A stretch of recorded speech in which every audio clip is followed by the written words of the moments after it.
Hey Lionheart Nation, welcome back to another week and another episode. Today I talk with my friend Corinna Coffin, who is a little bit of a rock star. She is an obstacle course racer, a CrossFit athlete, and essentially whatever she sets her mind to. What I think is really cool about this episode is we really talk about the different ways that certain training can affect the outcome of other disciplines.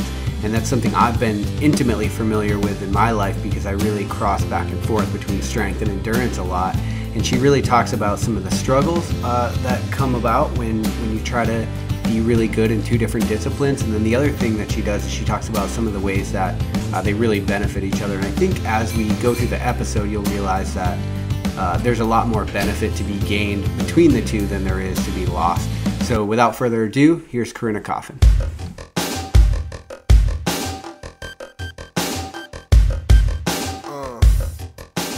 Welcome back to Lionheart Radio. I'm your host, Rick Alexander, founder of Blue Aviv in San Diego, California. And today I am joined by Corinna Coffin. Thanks for being on, Corinna.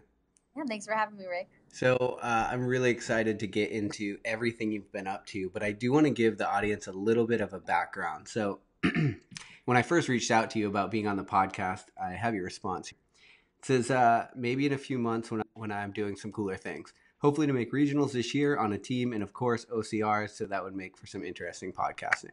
So since then, you have been to regionals in the CrossFit Games season. You've also won $25,000 in a Tough Mudder. You've also been on Steve Austin's Broken Skull Ranch, and you've also taken second in the Obstacle Course Racing World Championships. Am I missing anything? In the U.S. Obstacle Course Racing Championships. So okay.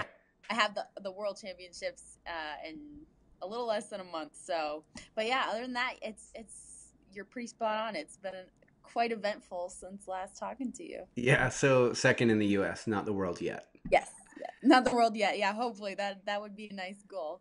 So what happens if you win the world and you're still second in the U.S.? Does that mean you? Oh, man, I never thought about that, but I feel like that's a pass. I feel like you get number one. You're right. I think that trumps it all. Yeah. It's like if you win Miss America, you've got to be Miss whatever state you're from, right? That's right. So can you tell us, just to give the audience a little bit of the background that would lead somebody into like an eclectic career that you're in right now, what did your background look like? What did your sports career look like kind of growing up through school and stuff like that? Yeah, so growing up was all competitive soccer. Did all the travel leagues and everything with my brothers, and then in high school was cross country and lacrosse. And when I went to college, I decided to continue with lacrosse just on a club team, but it was fairly competitive for my first 2 years. And then I got into triathlon on the club triathlon team my junior and senior year, and that's when I found CrossFit. So the simultaneous discovery of both of those sports and kind of getting into both of those scenes really set me up well. I didn't know it at the time, but it set me up well for this sport of obstacle course racing, which, it's kind of funny. I feel like a lot of people don't realize how competitive it can be within the elite groups. So yeah, for sure. Obstacle course racing at this point it's a complete professional sport, right? Yeah, it can be. I mean, yeah, there's definitely there's the first couple heats that go off that are, the elite heats, and then the rest of the people are mainly taking it just for fun. But okay. So it's either one end of the spectrum or the other. I feel like there's not a whole lot of people that are doing it as like a recreational competitive kind of sport. And it's similar to CrossFit where there's really not a lot of barrier to entry. So if you're, and correct me if I'm wrong, but if you're a really good athlete, you could essentially sign up for these elite heats and kind of just win your way to the top of the sport, just like you could in CrossFit. Is that right? Yeah. I would say it's definitely easier to work your way up in the ranks of, obstacle course racing than it necessarily is on, in other sports. So for sure. Yeah. I think what's cool about the advent of all of these sports is the fact that you don't need that traditional path. Like you're not going to be a pro football player unless you play through high school and college and you do your time in the conventional path. But what's cool about CrossFit and what's cool about obstacle course racing and what's cool about you is that you've made it in both of these things. You've kind of just like decided, hey, I like them and I'm fit enough, and you have the heart, the passion, and the drive, and now you can kind of make yourself something within those sports, it seems like. Yeah, and I look back on like the journey over the past, gosh, now it's been almost 4 years, maybe 3.5, and it is a little bit of luck, a little bit of just really good timing with things, and then the majority of it is right, like what you said, just like training, working towards something, trying to be as fit as possible, and it just meshing really well into obstacle course racing and CrossFit. But I think I entered the scene at the right time, just as this big boom was coming along with obstacle course racing, and kind of got my foot in the door. And it's slipped out a little bit since then, but I was able to wedge it back in this year with short course, kind of as my training has evolved and kind of changed a little bit over the past Because year. I remember following you and talking to your brother. I remember maybe it was last year or the year before, you were actually doing things like the toughest Mudder, which is like the 24-hour event, which I'm assuming is, and I'm not very familiar with a lot of the obstacle course racing, but I'm assuming that training for that is got to be much different than the kind of sprint type events you're doing now. For sure. Yeah, there's definitely people who train all year round for that 24-hour race. For me, I was racing on a pro team for Battle Frog series, who they went under last fall. But I was racing for them for about 2.5 years, and just got flown all around the country to race, and race quite often. And they were sponsoring my race entry and my trip out to Las Vegas for that World's Toughest Mudder. So I was definitely one of the less primed racers for that race in terms of that that kind of that kind of distance endurance Mm-hmm. event, because before then I think my most I'd ever run was about 16 miles. So I doubled that at World's Toughest Mudder, but it was Nice. nowhere near some of the it was a good accomplishment for me, but it was Was that your first marathon distance or longer race? yeah, yeah, Nice. for sure. It was. And actually my brother and two of my brothers and one of their buddies came out to pit crew for me. So they had a Yeah. blast, just like, How important was having a crew in a race like that? oh my gosh.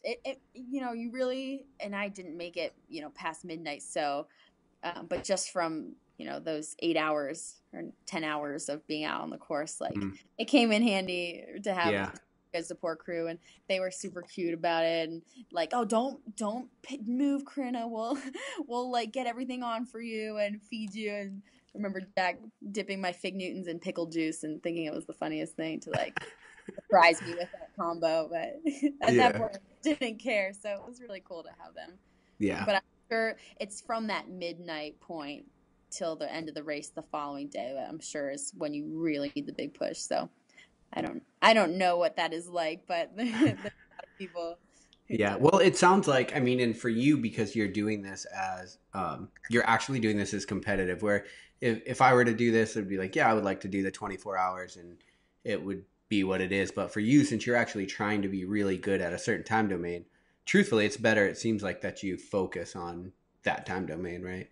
Yeah, and there's athletes like, Ryan Atkins and, his wife Lindsay Webster, who are just phenomenal athletes, and they both, especially Ryan, seem to be able to you know, take the cake in every single one of those domains. So but it's pretty rare to be the best in all of those disciplines. So yeah, it's a little bit, for me is particularly, you know, I just, it helps to have a focus on a certain distance or a certain type of event, and then just kind of hone in on that for training. Cause I think when, I think this past year, the reason why I was a little bit MIA from the OCR scene was I was just falling in love with CrossFit, and doing all the strength training and all the metabolic conditioning workouts, and it kind of led me away from just straight running and training for all these 10 plus mile races. And so I was trying to balance the two for a period of time when I was racing with Battle Frog, and I think I was just, my training methods were just contradicting each other. I was doing strength training and then just to go for a really long run, a couple hours later, and it just I couldn't quite seem to get the balance to work, and it's hard. Yeah. And it's inspiring to see the people like Ryan Atkins who, can kind of work towards all those, you know, a multidiscipline approach. But Yeah, living in both worlds. I mean, I think that's probably the hardest thing that I've found. You know, I went from strength to endurance, and at first in endurance, people are like, "Oh, you're really strong. How do you do it?" And it's like, well, I'm just carrying over a little bit of strength still, and actually training them both and getting better at them both at the same time, I found to be extremely difficult. oh, it's so hard. So I think for me, I was just like, I was a little bit burnt out at obstacle course racing at the end of last year, and just decided, like, you know, it's winter time. I'm gonna start focusing on my lifts and my Olympic lifts. And I just moved to Colorado. I was getting in with a fun crew at the gym, at the CrossFit gym there, and we're looking good for regional. So I was like, hey, gonna turn my focus to CrossFit. I'm having more fun with it, and just kind of play this year by ear a little bit. And it's turned out to be pretty It worked exciting. out.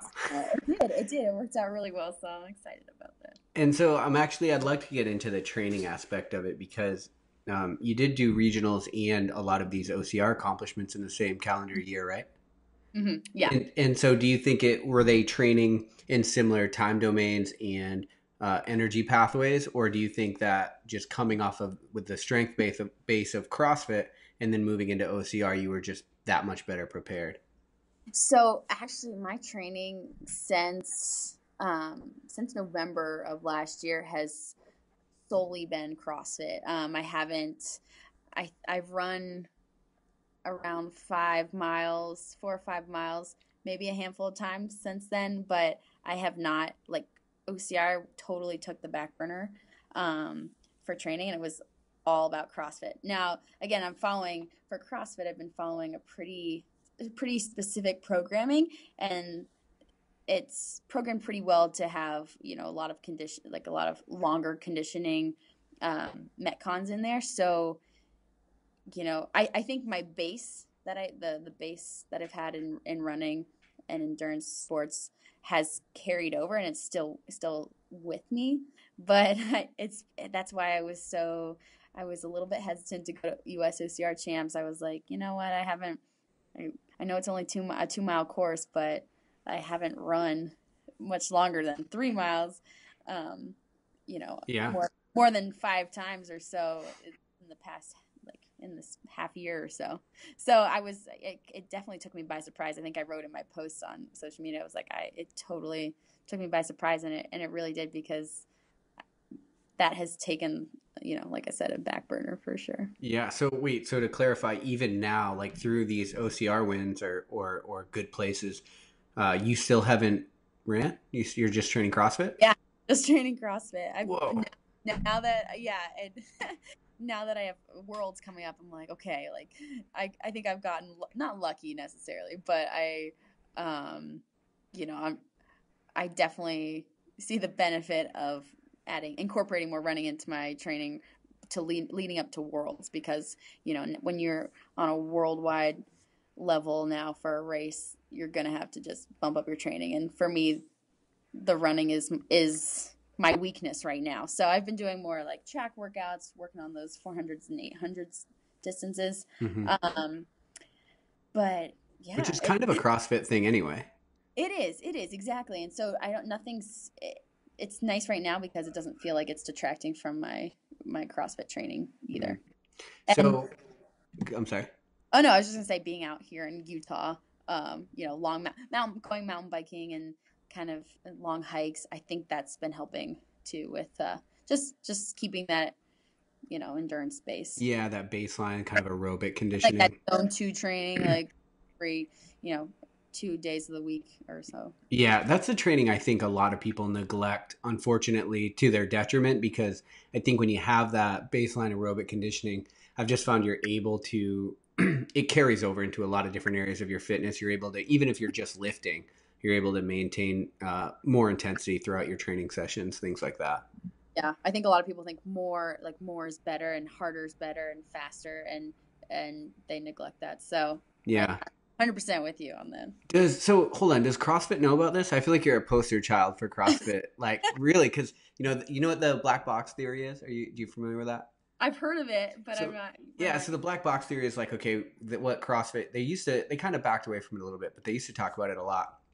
And they say that what you put in is CrossFit, and then what you get out is like you'll be a better power lifter and a better Yeah. Olympic lifter and a better runner and all of these things. And a lot of people like kind of challenge them on that, but you are like legit living proof that that's a thing. Yeah, and I don't know if it helps. I mean, I'm sure it does help that I come from the more endurance side of things. That definitely helps. Yeah. Because if you never loved running, then you're not going to come out of CrossFit and be like, man, I just love running. So Right, right, that right, right. definitely doesn't happen. But I'm I've been, pretty surprised this year with how much of that endurance base I've been able to maintain just through Mm. CrossFit. And so you're following similar to a like CrossFit endurance protocol? Yeah. Actually, no, I'm not. I'm out here in Salt Lake City, and I just joined the Salt Lake City CrossFit gym, and they have a specific competitors programming run by their head coach. Um, so that, it's about 3 hours, 2.5, 3 hours a day, Mm-hmm. um, 5 days a week with, an active recovery day in there. But it's not, I mean, it's not I'm actually on the strength program. There's a strength program, Whoa. endurance program, and for CrossFit, and if I want to, be on this team for regionals next year, I got to get my strength up. So I'm actually following all of all of the strength programming as opposed to the endurance right now. Man, that is wild. How much do you think, just being realistic, how much do you think of that is, and it could be attributed to you just being an animal as an athlete? And then how much of it do you think is actually from the training protocol transferring over? Yeah, well, so under I've just been following that strength program at Salt Lake City since mid-August or so, maybe end of August a little bit, because that's when I moved out here. So I haven't been following it for that long. So I don't want to, pretend like I've been doing that the past 6 months or Right, so. right. Um, but I think it's really smart. Like, I think the programming is great. We obviously have a lot of, lifting, a lot of, um, there's a huge strength component in the the beginning of the day, and then we've got really smart conditioning. Some of it's just like, even if it's 20 minutes easy of an AMRAP, I think that in CrossFit people always think you got to go 100% every time there's a Metcon. And what I love about this programming here at Salt Lake City CrossFit is, there's percentage days. There's like, hey, do this Metcon at 80% or at 60%, or with your heart Mm, rate in 130, 150. So it's nice that it kind of has you develop those zones, those intensity zones, and getting used to working at different intensities as opposed to just having one gear. So okay. not sure if that, I mean, again, I'm still figuring out how this is all coming into play with Right. my OCR success, quote unquote. But yeah, it's just been a cool journey this year, because again, I was not expecting any of it. Right, right. And so when we're talking about the obstacle course racing success that you've had, what is the distance and time domain of these kind of races? Yeah, so Tough Mudder X was the first of its kind, and that was 1 mile, and it included 10 obstacles and 10 fitness zones. So you had 10 fitness stations or zones, um, one to go with each obstacle. So it'd be fitness zone, obstacle, run a little bit, fitness zone, obstacle. Okay. Um, So you and were really well positioned for that from yeah, CrossFit. yeah, and they gosh, I came, so I heard about the race and I was like, wow, this seems like it would be right up my alley. I've got the OCR background, and now I'm focused on CrossFit, and it's only a mile. So, I mean, I hope I haven't gotten that out of shape to Right. not run a mile.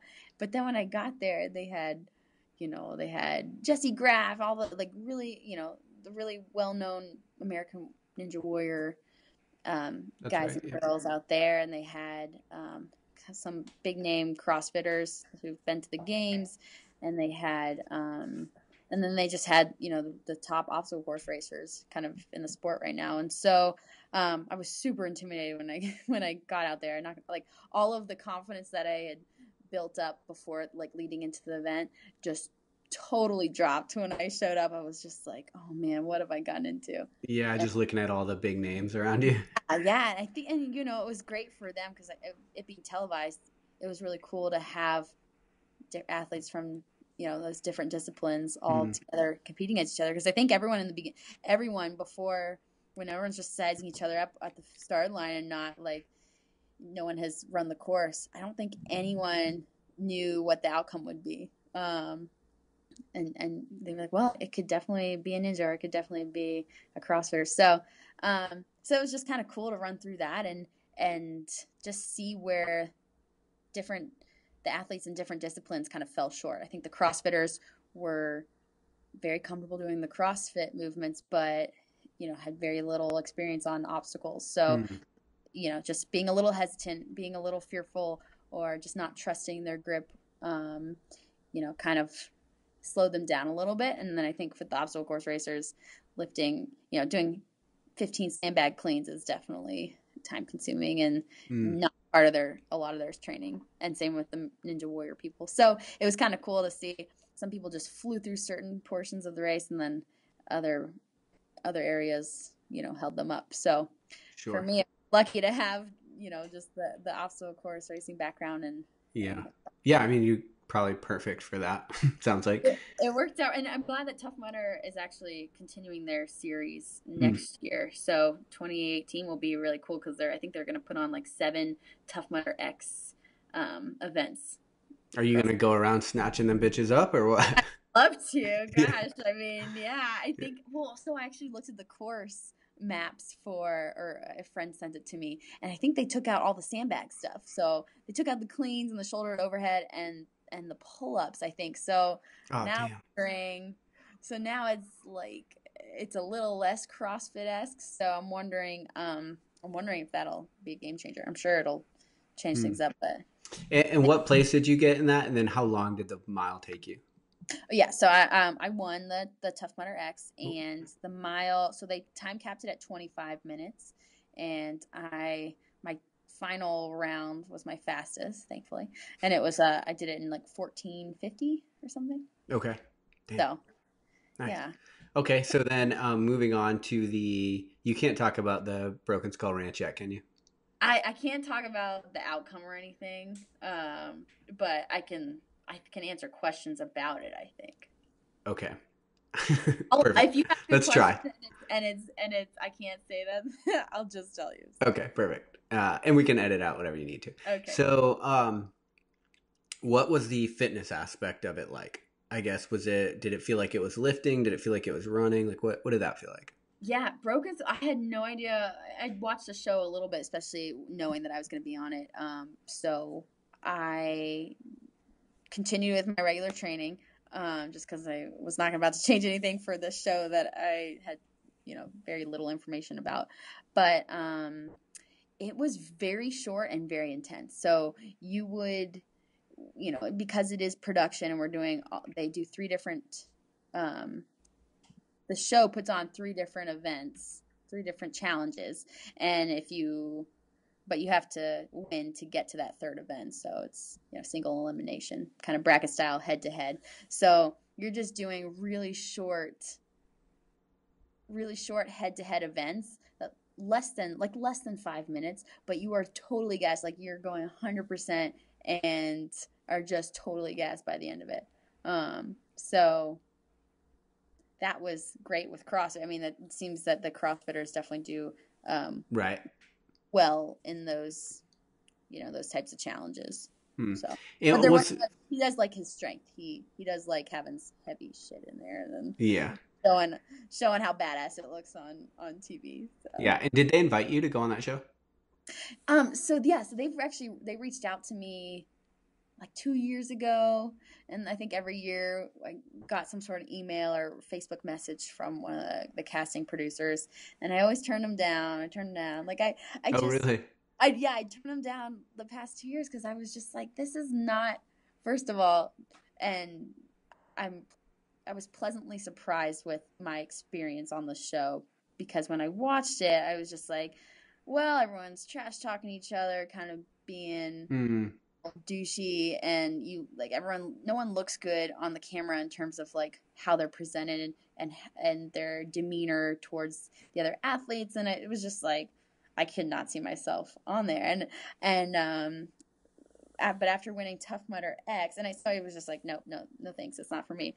After winning Tough Mudder X, Hunter McIntyre was like, Corinna, you just, I'm calling the producers tomorrow. Like, I'm buddies with them. Like, they're gonna call you. You need to go on this show. And so, nice. So that's exactly what happened. And I was just like, I don't want to do this, but I went through all the steps, and then, you know, I got there, and I was just, I was pleasantly surprised that they were like, hey, you're not shit talker, and that's not, you know, how you are. You don't do that. We're not going to feed you any lines. We're not going to make you try. You know, we just ask that you're confident. And when you say things, don't mean, I think I'm going to do well in this. It's like, no, like if you think you're going to do well in it, say, I'm going to do well in this, you know? Yeah. But they're not going to feed you lines to say against any other of the competitors. So for me, I think that was A, reassuring, B, it just, you know, I'm excited more so just to kind of watch the episode and see how it all plays out, because I think our group of girls they were pretty respectful, and it was a good experience. Yeah, that's actually good to know that they don't feed you lines and stuff like that. Yeah, I was a little worried just because, I mean, you watch it and you're like, wow, that was really stupid, or like corny, right, or just like super lame, and so you're just like, really, like someone must have told them to do that. And you know, you get caught up in the competitiveness of the show a little bit, and they definitely like egg that kind of atmosphere a little bit, but you don't have to like. I didn't participate in that. So. Yeah. Well, and so what's interesting too is like in CrossFit specifically, you know, the guy that finishes first is cheering loudest for the guy that's like coming in last, which is a really cool aspect of that sport. And so it is weird to probably see the dynamic, the opposite of that. It is, yeah. And we actually weren't allowed to, like, they really didn't like us talking to one another, just to kind of keep everyone focused on themselves and not interacting like in a positive, like, you know, because girls, when you get a group of girls together, we like to be chatty Cappies, or some of us do, and like make friends. And so especially when you're in a new place, so they kind of wanted to quiet us down and keep us a little bit separate, right, so that you know, you just had that kind of aggression and, you know, no friendliness with anyone, like once you're going head to head. So I see it from that perspective, but it was definitely different than what I've just known through the CrossFit community and OCR community. Sure. And did you have to wrestle another chick? That is one of the events. I'm not sure if I can say that. Okay. So, I don't know. I can say, okay. What I will say about the events is, I moved out here to Salt Lake City like probably a week before I went on the show, and there was a Brazilian jiu-jitsu gym right across the street from the CrossFit gym that I was working out at the time. Mm-hmm. And so I was like, well, there's a good chance I'm going to have to wrestle someone on this show. And because a lot of the head-to-head events, even if you're not directly trying to wrestle someone and get them out of, you're trying to like throw them out of the way and get somewhere. Tug of war, you're doing this and that, and you have to like, it would just help to have good body control and positioning, and be a little bit just be able to move quicker and know how to get the other person in a position that you want them to be in. So I went to a couple open gym sessions, and they were super helpful there at the Brazilian Jiu-Jitsu gym, and then I ended up going to a couple MMA classes and then a couple BJJ classes during the week leading up to it. So I didn't use any particular, it was just like so much information overload during those classes. Like, oh my God, how am I supposed to remember all this stuff? But I think just a generalized, just a conception of, okay, like this is the best body positioning so that she doesn't, you know, take advantage of you know, my position and whatnot. So I think it really helped in terms of like just general concepts that I was going there and took a couple classes. But yeah, it's just kind of like a free-for-all. Yeah, sounds like it. Yeah. Lifetime of CrossFit, week of Jiu-Jitsu. Let's fucking do this. Right. But I do want to continue Jiu-Jitsu. I would love to. I'm trying to figure out with just school and my CrossFit training right now, to add on Jiu-Jitsu would just be a little bit too much at the time, but Yeah, that's what I was going to ask if you're wanting to continue any of the combat sports. yeah, well, I went back to the gym, of course, like after they wanted to hear about it and everything, my experience, and so I went to a couple more classes, but it's just really hard once school started picking up. So I was thinking either like maybe in the winter when things slow down a little bit, or just do like one-on-one lessons whenever I can, kind of Hmm. squeeze it in. Yeah, So, nice. oh And yeah, so the other one was the U.S. Obstacle course racing championships. oh yeah. So that Awesome. one, I booked my flight maybe a week before the race, and I registered at the same time, like a week before. So it was very last minute. I went mainly. I was like, I'm not gonna do very well in this. I know it. But I'm gonna go. I want to see all my OCR friends. I feel like I've been out of the loop a little bit this year, so just be fun to go down for the weekend. It was the Labor Day weekend, or Hmm. yeah, Labor Day. Okay. Yeah, and so so anyway, yeah. So I went there, and you know, it was so weird because I just was not, um, I the other ladies competing, some of them are really really good in the Spartan series, and did Nicole Miracle. She is one speedy gal, and I've got about 20 pounds on her, and she's a climber, and she's been crushing it this year in obstacle course racing, and some of her competitors were there as well that she's been racing against all year long. So I was like, you know what? It's a lot different. Like her 2 miles from her versus 2 miles from me is going to be very different. But I'm Sure. here, want to just jump into it, see where I'm at. And actually, I think my doubts really came in after looking at the course, and the first mile and a half was just straight running. So that was pretty. I was just like, wow, it was a straight running, and then the tail end is packed with obstacles. Hmm. So really was thinking that was not my jam, especially um, opening up with such running, a running concentrated race. Yeah. But and I was right. I started off. I was about in 8th place or so, and we'd have a couple logs to hop over, so it really wasn't anything substantial. And so kind of picked my way a little bit from like 8th to 7th, and then coming into the first obstacle of the last series on that end stretch, was able to make up some ground on some of the ladies in front of me and found myself in 5th. And then the next obstacle I was in 4th, and then before you know it, someone was yelling at me like, this is for podium, like this is for a podium spot. And I was like, what? That's crazy. And so I think where my strength came in was with CrossFit, right? We're used to, under a lot of fatigue, still being able to use our muscles, and doing some pretty, I don't know, just doing some like I think for a lot of the obstacle course racers out there, they're running very long distances in their races, doing an obstacle, running really long distances, but to have consecutive obstacles back to back to back definitely simulated more of a CrossFit type workout for me, because you're always lifting something, or you're always you're always doing something with your body weight, or more weight. So I think some of the smaller ladies would get to these obstacles and have to really take a deep breath and kind of get their bearings together before initiating the obstacle. Whereas I was just like, I'm so tired, but I'm just going to go, because Right. I trust my grip. I trust my body awareness, and, I know I can do this under fatigue. So I think that's where it came in handy for that last stretch. And myself and Julia, who came in third, we were neck and neck, like on the very last obstacle, and I just was able to edge out on her and beat her by a couple seconds. So, Damn. That's yeah, awesome. it was exciting at the end, but I was Nicole crushed it. She smoked us. So, uh, Nice. well, she will definitely be a hard one to beat in a month at OCR World Championships. But Hmm. uh, you know, And so when you have, and I'm just speculating, but when you have a race, it's a mile and a half run straight into a lot of obstacles.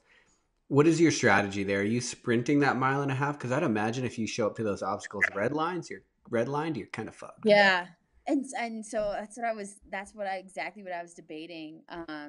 at the start line, and beforehand I'm just like, okay, what, like, I know these girls are going to come off really fast. I didn't want to, my goal was to not to redline. I don't, I feel like through all my obstacle course racing and endurance racing, I've had this inherent pacemaker where I just like can't, my body does not let myself redline. And sometimes that's a weakness in my CrossFit training because I hold back a little bit. But in these obstacle course racing events, it seems to, be a strength of mine because I'll hold back a little bit in the beginning. And that's why I was okay. I wasn't freaking out about being in 8th place in the beginning, but I knew that I could pick off people towards the end.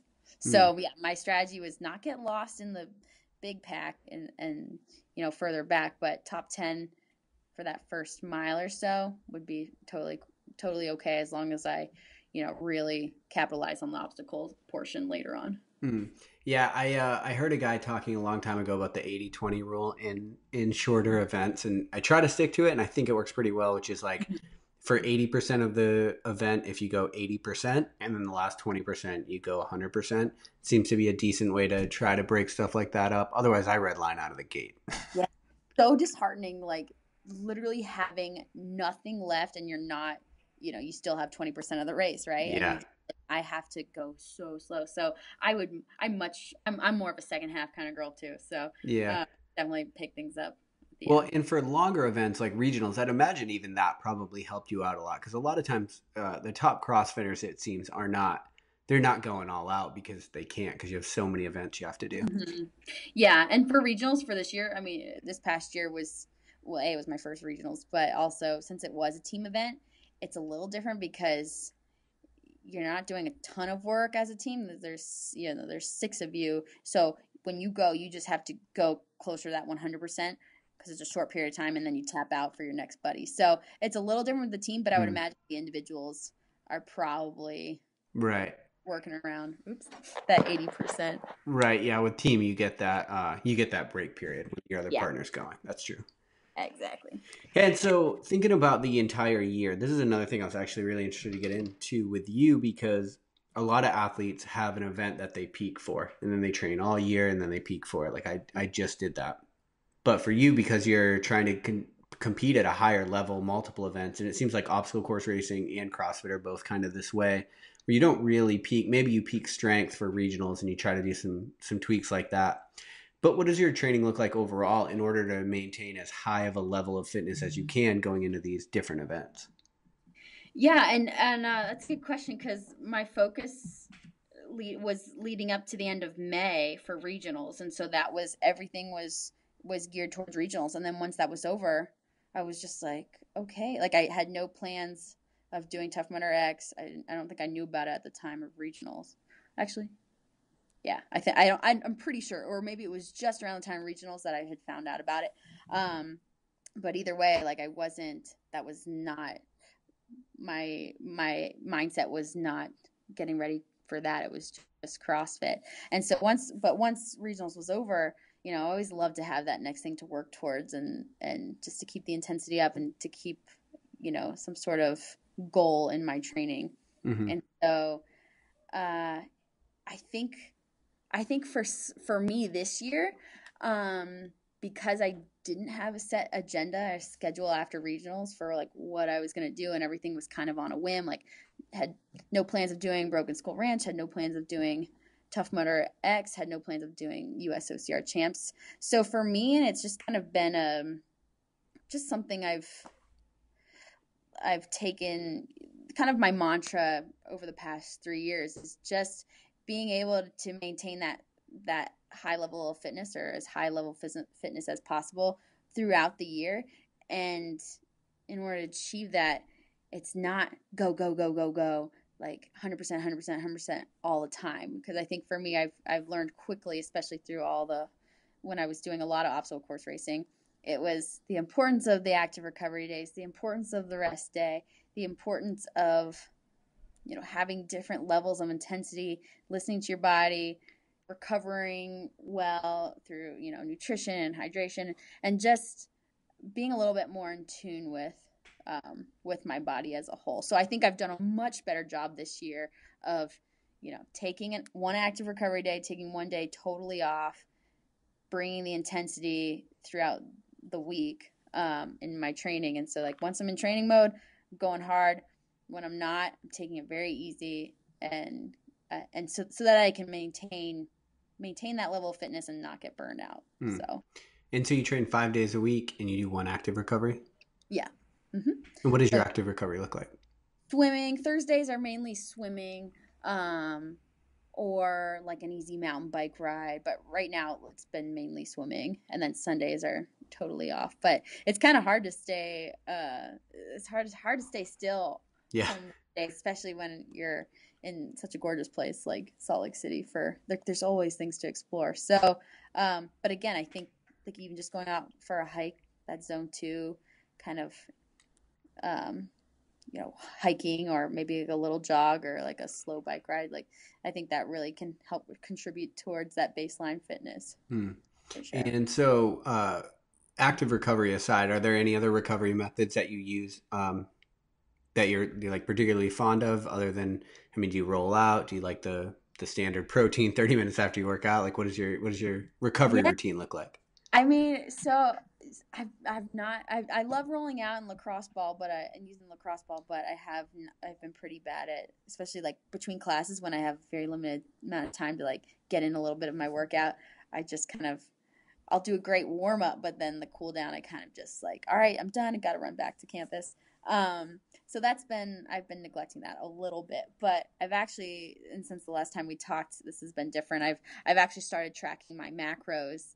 And I figured, especially since I'm doing a nutrition program here, it wouldn't be a bad idea for me to just know where you're at for anything, for what it's worth, just to know where I'm at, but also just go through that process. If I'm going to be counseling, clients or patients on tracking their food and weighing it out and everything and trying to hit certain macros or micronutrients, I should do it myself. And so I finally caved and have been doing it for about 3 weeks now. And I kind of like it, kind of addicting. I'm like, it sucks to like before you eat, get your phone out and like put it all in there. But I've just realized I had no idea where I stood in terms of protein and carb and fats on a regular day. And I think just tracking it and having that awareness has been really helpful because I think I leaned towards a higher fat, less carbs, and my protein was like under 100 grams a day. So I definitely needed to tweak some things. And so I haven't changed it too much from like where I would usually kind of just gravitate towards, but I've definitely been trying to hit certain marks. And if I'm not at the amount of calories that I want to be at for the day, like just keep eating. So it's been almost like a force feeding me a little bit. But I feel like it's been huge with my recovery time or recovery and just feeling re-energized the next day, because I think I had some days where I was just not hitting enough calories, and then it took, a negative toll on me the next day for training. Yeah, sure. And actually, I've heard that a lot. People that begin to track their macros end up feeling like they have to eat way more than they thought they did.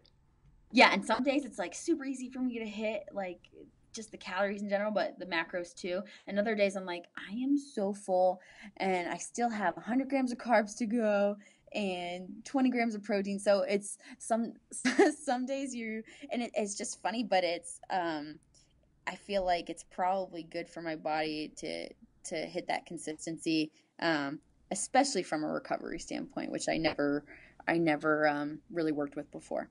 And what does your diet look like? Are you paleo mostly, or what does it look like? Yeah, so I'm actually I eat anything and everything, but I am, I think we talked about this last time too. As much as while I am tracking macronutrients, I'm very much a micronutrient kind of girl and looking at nutrient density of foods and not just eating a bunch of chicken because it's got a lot of protein. It's not as high in micronutrients. I love to keep it varied, lots of fruits and vegetables, eating more oatmeal now, like with my smoothies, just to kind of add more carbs to it, and some rice, but still keeping like the vegetable and fruit count up a lot, so that I'm not just eating a chicken, rice, sweet potato kind of deal like you Right. see the bodybuilders gravitate towards. And So, oh no, yeah, that's about it. It's not um, I'm not a vegetarian, but I don't. It's not like meat, chicken, meat. Meat in every meal. I like to keep it pretty much primarily a plant based diet for the most part, with some meat in there a couple of times a week.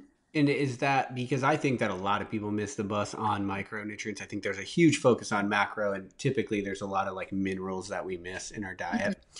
How is salad or is vegetables the way that you typically try to get a lot of those minerals, or are there go-to foods you have? Yeah. So mainly, I for dinner I put everything on a bed of lettuce or a bed of greens or super greens or something.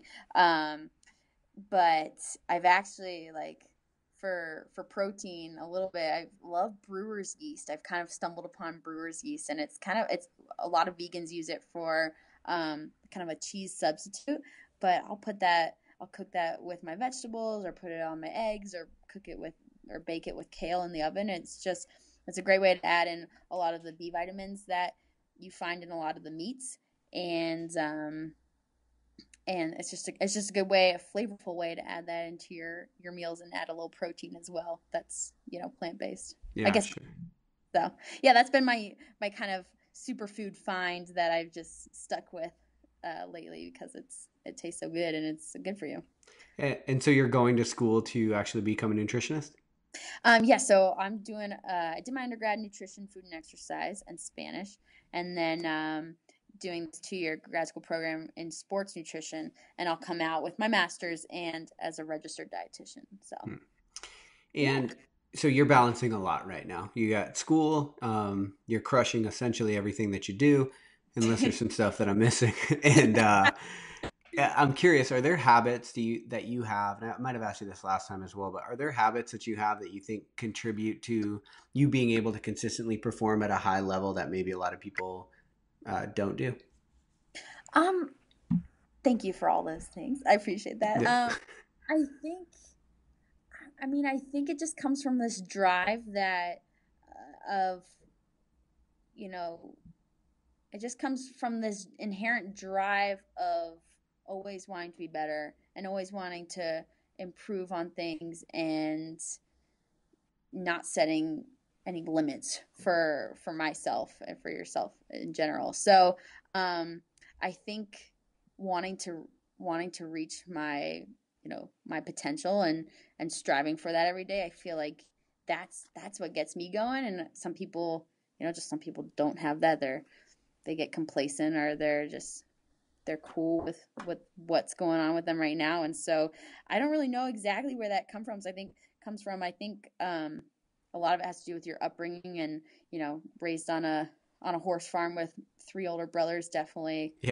always, I swear that has just, I think that was just so good for me, and has contributed more than I'll ever know to kind of like how I am, and my competitiveness and my drive. So I've got a lot to thank my brothers and my parents for sure. Hmm. And all right, so we talked a little bit about the combat sports possibly becoming a thing. Are you ever going to get back into triathlon or anything like that? Do you think? Or are you going to stick I'd with love OCR? to. Yeah, I've been keeping up with swimming on my active recovery days, getting more into mountain biking now as opposed to road biking. But I love both, and you know, I'll I'll find my running legs again more Yeah. on the distance side of things. But yeah, I'd love to. I never want to rule anything out. I think just having that variety in your training, and always keeping things exciting and interesting. And hey, if I get burnt out from CrossFit, at some point, which I don't see myself doing, because it's just there's so much to do within Yeah. CrossFit. But yeah, like I think triathlon's great to add in, or that could definitely be, an Ironman's on my bucket list eventually. Yeah. Um, so I think it's just really cool to be well rounded and be able to jump into anything, and know that you'll be set up, fairly well for success. Yeah, for sure. I think that CrossFit.com it needs to stay woke on what you're doing because I think that they need to. I mean, I'm serious. They need to write like some kind of article about like That's like the perfect marketing platform for what they're doing. Well, maybe I'll get in touch with them at some point. Yeah, for sure. Or I will. I'll let you know. So the Lionheart Kicker is the final question we try to ask every guest, and it's based on all the things that you've done up until this point and all the experiences that you've had. If you could recommend advice and it were guaranteed that it'd be translated to every language and everybody would hear it, and it can be based on fitness or it can just be life advice, whatever you think, what would you tell people? I would tell people to take care of themselves first and foremost. And I think that not in a selfish way, but I think that taking care of your health, taking care of your mental well-being, your physical well-being, I think there's a lot to be said about people who put that as a priority in their life and how that reflects in other areas of their life, work, relationships. I just think it creates a much healthier, environment for everyone to be in. And, just as for me and you, as fit people, it's sometimes you see other people who are struggling, whether it's with their weight or their just health problems in general, and you just wish that, and if they don't really care about it so much, you just wish that you could have them feel what it feels like to be healthy and be able to do anything, right? We go travel and climb a mountain or, hop into a 5K or, it's just something and have that ability. So I feel like just a lot of people neglect their personal well-being, and it plays a much larger role in so many things than we really give it credit for. Yeah, I completely agree. I think, over the years, like when you get older, you'll understand, but you begin to shift focus a little bit and you start to figure out like, what are my goals within fitness? Like, what am I trying to do? Mm-hmm. And one of the goals that I've come across is like the idea of just being capable. Like, we talked about Ironman, like I'm going to do an Ironman in December, not because I've trained all year for this, but because like that's what fitness is to me. It's like the ability to just be capable of having these experiences that a lot of people wouldn't be capable of had you not put in the time on yourself. Totally. Yeah. Keeping it fun. Like, if you're, capable of doing an Ironman, but you have no interest in doing Ironman, find something that, right. you exactly. But and some people it just pains me when people think of like physical activity or eating healthy as super boring and just bland. And there's so many things to do out there. There's so many, there's just so many things you can never get bored with it. So I just urge people to find that balance in their life and joy in, all the little things and being active and healthy. Like it's the best way to live for sure. Right. Yeah. And it's also like hiking and biking and all these other things that we've talked, like exploring, Exactly. That's cool. So when does Broken Skull Ranch air?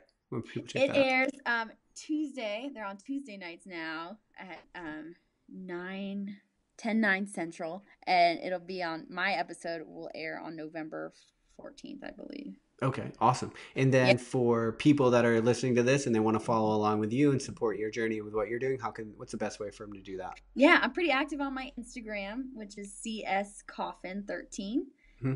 And so I will definitely be keeping everyone updated on what I'm up to via the Instagram. Okay, awesome. And we'll link all of that up in the show notes of this episode as well. Corinna, thanks for being on. I really appreciate you taking the time. Thanks so much, Rick. Awesome. Thanks, guys. Thanks for listening to Lionheart Radio. I hope that the information from today's show will make you fitter, happier, and healthier.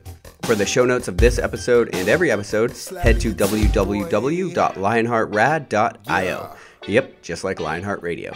And please, if you have the time, head over to iTunes and give us a 5-star rating. It really helps us to know that we're on the right track in delivering you reliable information and value.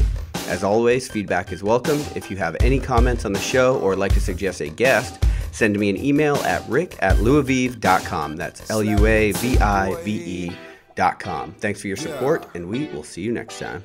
Bitch, I feel good. Don't I look stupendous? My shine is so endless, and shit you can do to end this. Even when I'm dead, niggas still gon' bump that chip shit. Coke, white, Escalade on cinches for you dipshit. So you won't forget this. Midwest nigga be the coldest. Cleveland